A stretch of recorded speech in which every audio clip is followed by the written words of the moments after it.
Hi, it's Amy from Amy Designs, and today I'm here to share with you a really quick and fun tutorial for making these heirloom handwriting ornaments. They are super fun and easy to stitch up and make something that you will treasure for years. I did this a few years ago with my girls and I love hanging them up every year. So I decided it was time to make another one, and I thought I would share with you how easy it is to do this. To begin, I start with a 3-inch embroidery hoop. They are really inexpensive, and you can find them in bulk online if you want to make a few of these. And what I like to do is I will separate out the two pieces and take just the inside piece, and then you are going to place it down on a piece of paper and trace just inside of your hoop. Now you want to make sure that whatever your child is drawing, that it's on the inside so that you don't try to stitch over the edge so it doesn't get too big. Another thing that I recommend, especially if you're having them write their name, is to add some guidelines in here and have them try to fill up all of the space between with their letters. That way you don't have to stitch some teeny tiny writing. Now, I didn't do that with this one. I went ahead and let my daughter just fill it out how she wanted to. I thought it would be really fun to see what she came up with. But it can be a little tricky if the letters are really small to get them stitched so that they can be legible. If you do find that someone has written their name really small, you can enlarge it using your printer. Either just scan it in and enlarge it in a program on your computer, or if you have a copy function on your computer or on your printer, sometimes you can just enlarge it through the copy function. So I would just enlarge it a little bit if it's too small so that you can make sure that you have a good sized sample of handwriting in order to create your pattern. So what I did is I drew a few squares here, and I went ahead and let her design some artwork as well. So I'm gonna have some fun stitching these up. I think they're gonna make darling ornaments.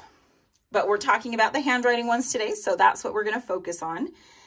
So once I have the template, the pattern done that I want, then I just take a piece of plain white fabric and I lay it over top of the pattern or design that your child has drawn.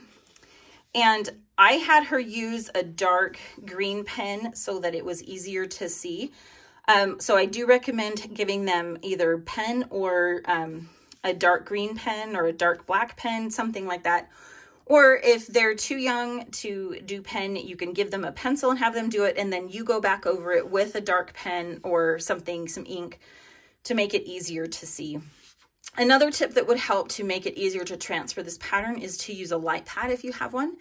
And if not, then just tape up your template onto a sunny window and then tape your fabric over the top of that. And then use the light coming from the window to give you a little bit of a view so that it's easier to see that design coming through behind, so it's easier to trace. To trace my patterns onto the fabric, I typically just use a mechanical pencil, only because they're easy to find. You can also use a water or heat-soluble pen if you happen to have one on hand. But I find that a mechanical pencil gives you a nice fine line, so it's still easy to stitch over and hide it, but you don't have to go search for special tools if you don't have them on hand. Once you have your pattern traced onto your fabric, now we're going to get our hoop ready. Now I like to wrap my hoops. In this case, I've used some fabric. I cut a strip and I folded over one edge. On this one, I didn't fold over the edge, so it's a little bit more of a frayed edge look. I will trim all of these threads off of here, but it gives it just a little more casual look. You could wrap your hoop with ribbon or yarn. I have a full video tutorial detailing all of the steps for wrapping your hoop, and I will link to that in the description below. So once your hoop is ready, then we're going to take our fabric, and I like to put my fabric on top of some felt. And the reason I do this is so that if I'm carrying my thread like I have from star to star here, this green thread isn't going to show up behind my fabric because this felt gives me some protection from that. It hides the tails and it keeps any shadowing from happening behind it. The other reason I do it is because I just really like that it gives a little bit of a puffy feel to the embroidery on here.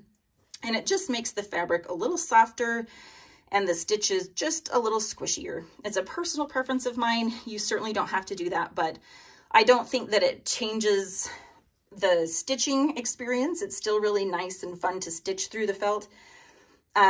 but it just adds a little bit to it and makes it not see-through, so that you don't have to worry about anything shadowing behind it. So lay your pattern on top of your felt, and then you're going to position it inside your hoop. Now, a couple of things to keep in mind is the reason we wrapped our hoop before we went ahead and did our embroidery is so that we don't have to take everything back out again. If you are using a water or heat soluble pen, especially a water soluble one, don't wrap your hoop first. Just go ahead and do your embroidery, because you're going to have to take it out and get it wet to dissolve any of the leftover marking pen on there. So that's another reason I like to use mechanical pencil.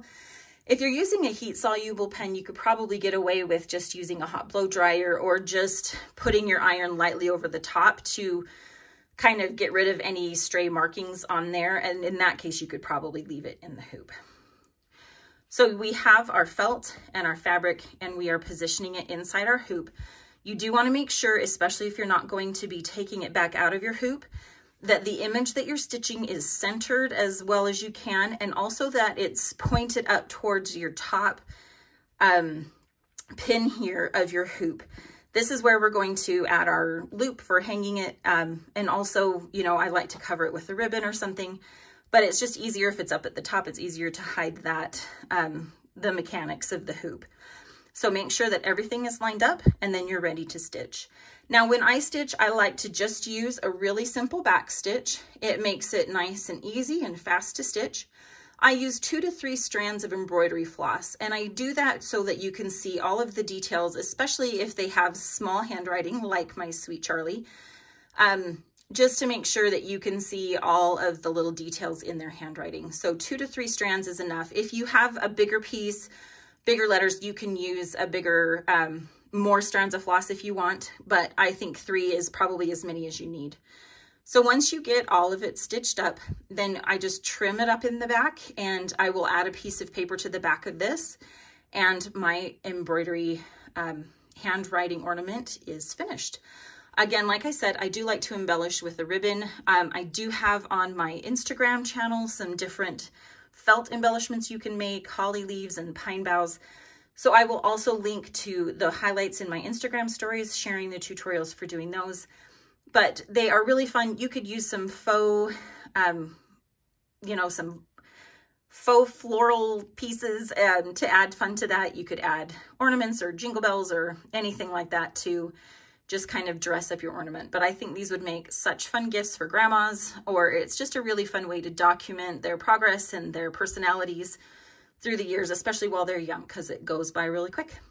So anyway, that is our heirloom handwriting embroidered ornaments. I hope you've enjoyed this tutorial. If you have any questions, feel free to leave them in the comments.